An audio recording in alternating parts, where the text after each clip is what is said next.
Welcome to the Rim Break Rodeo. We hope this video helps. You start by preparing Poco.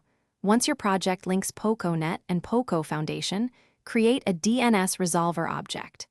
Initialize a socket address for your target host, then call the resolver's query method. This step gets you a list of addresses fast. Make sure to handle exceptions immediately so the app won't crash.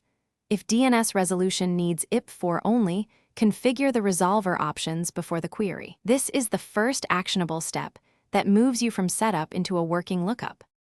Once done with the initial query, you process the results. Loop the IP address list and choose addresses per your policy. For example, prefer IP6 when available. Use resolver options to set timeouts and retry counts, or switch to async resolution so your UI stays responsive.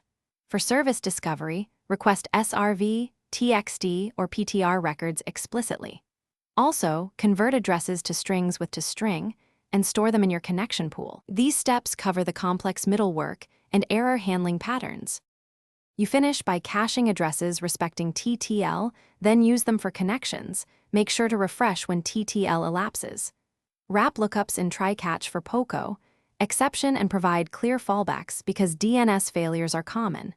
If resolution fails repeatedly, switch to alternate DNS servers or use direct IP configuration.